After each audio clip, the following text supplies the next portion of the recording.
Hey guys, welcome back to my YouTube channel. This is BTech Bala. So in the previous tutorial we are discussed what are if, else or else if statements in Java. Now in this tutorial we are discussed that what is switch statement in Java. So पिछले tutorial में हम लोगों ने discuss किया था what are if, else और else if statement in जावा, और इस ट्यूटोरियल में हम लोग डिस्कस करेंगे कि स्विच स्टेटमेंट क्या होती है।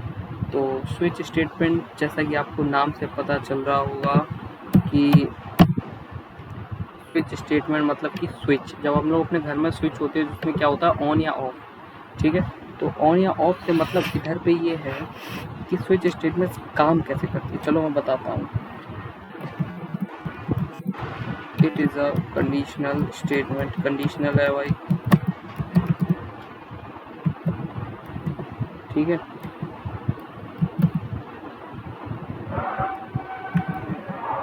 कंडीशनल स्टेटमेंट पॉइंट 1, ठीक। It is used when we choose one condition from multiple conditions.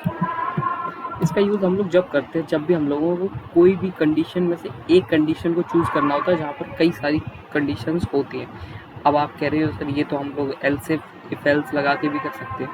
तो जब एल्स इफ और इफ एल्स लगाते हैं तो जो कोड होता है ना वो हम लोगों को काफ़ी ज़्यादा बड़ा हो जाता है। मान लो हमें 5 केस लगाने हैं तो 5 हम लोगों ने स्टेटमेंट्स दे दिया अभी, ठीक है। अगर 5000 देनी हो तो वो else if system dot out dot println else if condition, फिर वही एल्स इफ, तो ऐसे काफ़ी सारा कॉम्प्लेक्स हो जाता है कोड और टाइम भी ज़्यादा लेता है एग्जीक्यूट करने में।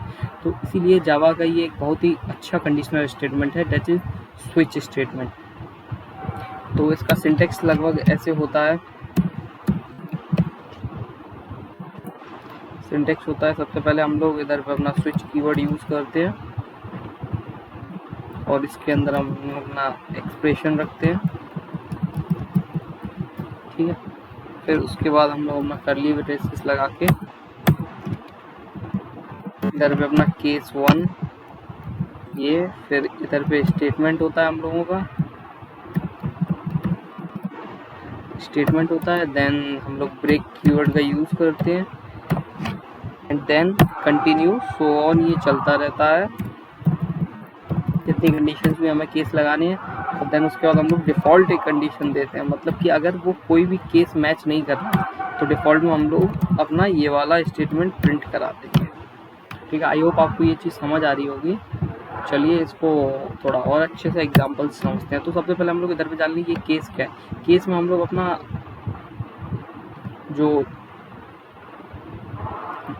जो भी हम लोग कंडीशंस है वो हम लोग अप्लाई करेंगे और स्टेटमेंट्स इधर देंगे। अगर ये कंडीशन फुलफिल करती है तो हम लोग ये वाला स्टेटमेंट एग्जीक्यूट होगा, और नहीं करती है तो ब्रेक कर देंगे, फिर नेक्स्ट पे एग्जीक्यूट होगा। ऐसे ये कंटिन्यू चलता है जब तक कि कंडीशन मैच नहीं होती, और अगर कंडीशन कहीं भी मैच नहीं होती तो फिर देन लास्ट में ये डिफ़ॉल्ट जो कीवर्ड है वो एग्जीक्यूट, इसके अंदर का स्टेटमेंट एग्जीक्यूट हो जाएगा। तो चलिए अब देखो, अभी एक मिनट ब्रेक का भी हम लोग यूज़ बता दें। ब्रेक का ये यूज़ है कि अगर ये कंडीशन फुली एग्जीक्यूट हो जाती है, मतलब कि कंडीशन सेटिस्फाई हो जाती है, ट्रू हो जाती है, तो हम लोग फिर इधर से ब्रेक कर जाएंगे, मतलब कि आगे नहीं बढ़ेंगे। फिर अगर ये कंडीशन एग्जीक्यूट होगी तो ये प्रिंट करा देगा और फिर उसके बाद नेक्स्ट पे जाएगा, तो नेक्स्ट पे इधर इसको ब्रेक कीवर्ड मिल जाएगा तो रुक जाएगा, ठीक है। अगर कंडीशन सेटिस्फाई नहीं करती है तो नेक्स्ट केस देख लेगा। तो ये ब्रेक कंडीशन का यूज़ किया, ब्रेक कीवर्ड का यूज़ किया। तो यूज़ करते हैं। एक्चुअली मेरे VS कोड में कुछ प्रॉब्लम आ गई थी तो उसकी वजह से मैं अभी ये रेपल पर कोड कर रहा हूँ। तो रेपल एक ऑनलाइन कंपाइलर प्लेटफॉर्म है जहाँ पर कई सारी आपको प्रोग्रामिंग लैंग्वेज, सी हुआ, जावा हुआ, पाइथन हुआ, वेब डेवलपमेंट भी लैंग्वेज काफ़ी सारी मिल जाएंगी। तो आप लोग इधर पे अपना एक, या फिर आप लोग गिटहब की प्रोफाइल के थ्रू इसमें लॉगिन भी कर सकते हैं, या फिर आप अपनी डायरेक्ट जीमेल के थ्रू लॉगिन कर सकते हैं। रेपल इट इसका ये यूज़र नेम है, सॉरी URL है।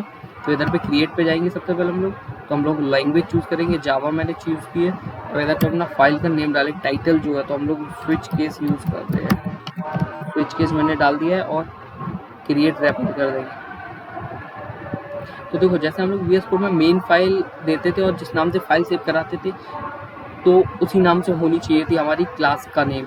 बट इधर पे रेपल में क्या होता है, हम लोग नाम चाहे कुछ भी दे दें फाइल का, क्लास ये अपनी मेन बनाकर ही देता है automatically.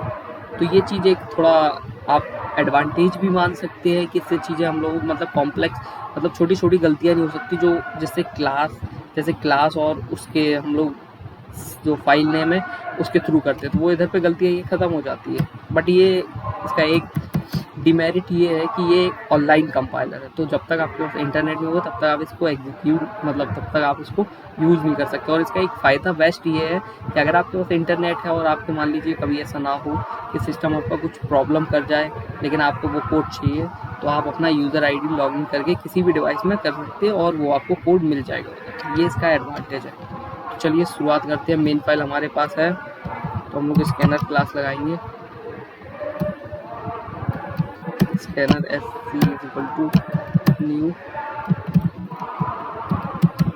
Scanner system dot in. ठीक है, तो सबसे पहले हम लोग अपना इंपोर्ट करा लेंगे फाइल को। Import Java dot यूटिल dot star और ये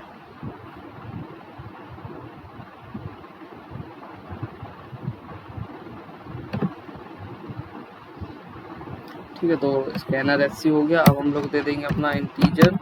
मान लीजिए हम लोग एक एग्जाम्पल समझेंगे, वो अभी मैं आपको बताता हूँ।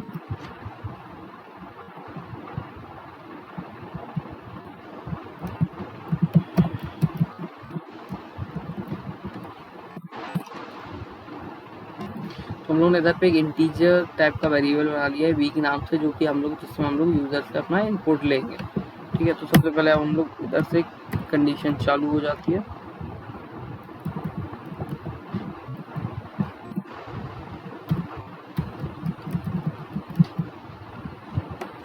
ठीक है, तो सबसे पहले हम लोग स्विच कीवर्ड का यूज करेंगे। इसके बाद हम लोग अपना एक्सप्रेशन डालेंगे इसमें वी देन कंडीशंस।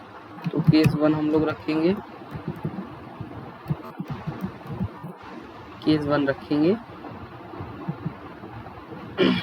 केस 1 हम लोगों ने रखा। अगर केस 1 हम लोगों को मिलता है तो ये भाई प्रिंट करा दे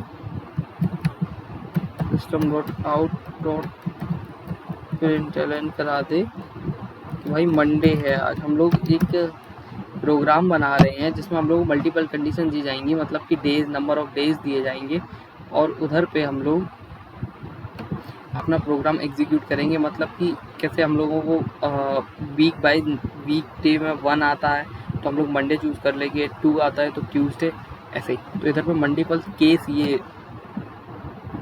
ये हो गया और इसका जो एग्जीक्यूशन है, जो स्टेटमेंट है वो एग्जीक्यूट ये होगा। अब हम लोगों ने मंडे दे दिया, अब देन इधर से हम लोग ब्रेक कर जाएंगे।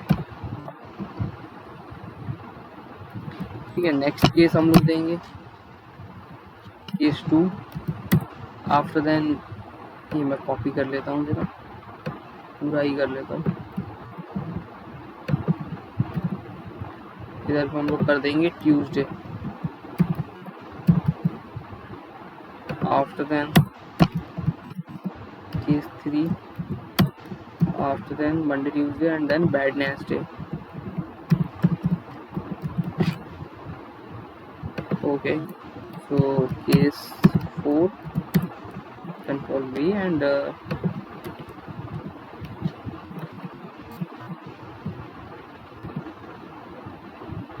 Thursday हो गया and then case 5 control V,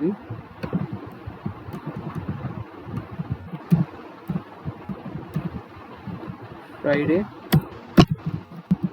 case 6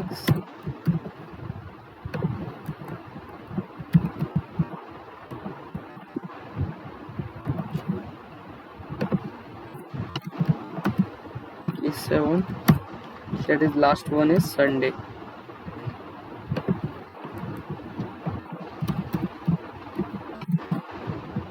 sorry,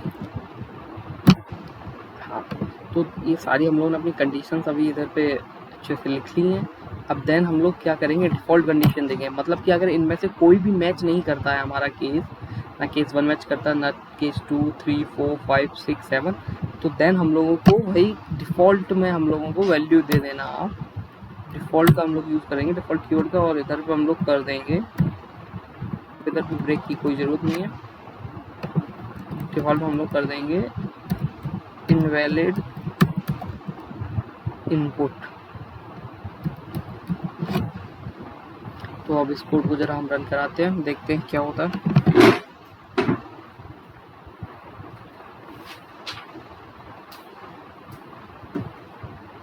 तो सबसे पहले हम लोगों को इधर पे इनपुट देंगे, अपना इनपुट क्या मांगा हम लोगों से, हम लोग देते हैं, मान लीजिए 3 देते हैं इनपुट। तो जैसे ही मैंने 3 इनपुट दिया, अब हम लोग एंटर करेंगे तो देखो इधर पे वेडनेसडे आ गया। तो वेडनेसडे का मतलब कि वेडनेसडे इसकी कंडीशन सेटिस्फाई कर गई है कि केस नंबर 3 पर वेडनेसडे है। देखो केस नंबर 3 पर हम लोगों ने स्टेटमेंट किया था वेडनेसडे, तो वो इधर पे प्रिंट हो गया है। अब देन हम लोग एक बार फिर से इसको एग्जीक्यूट कराते हैं।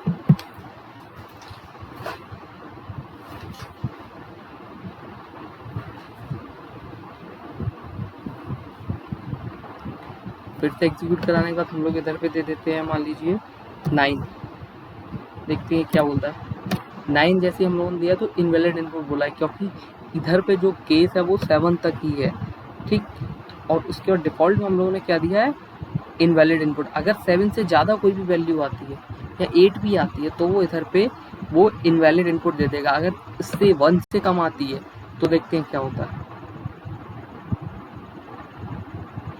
मैंने अगर 0 दिया है इधर पे तो भी वो इनवैलिड इनपुट ही देगा आप लोगों को, क्योंकि अगर ये कंडीशन सेटिस्फाई करती हैं, ट्रू होती हैं, तो ही वो आपको प्रॉपर उसका स्टेटमेंट का आंसर देगा, आउटपुट देगा, नहीं तो ये इनवैलिड इनपुट दे देगा। तो इसकी हेल्प से हम लोग स्विच स्टेटमेंट की हेल्प से हम लोग मल्टीपल कंडीशंस में से कोई एक भी कंडीशन हम लोग चूज़ कर सकते हैं। आई होप आपको वीडियो पसंद आई होगी। तो एक टास्क की तरफ हम लोग चलते हैं। आप लोगों का टास्क है, टास्क करते रहिए, टास्क बहुत ज़रूरी है। आप लोगों का टास्क है राइट अ प्रोग्राम,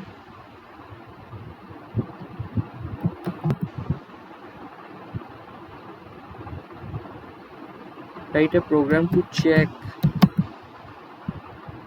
वॉवेल और कॉन्सोनेंट यूजिंग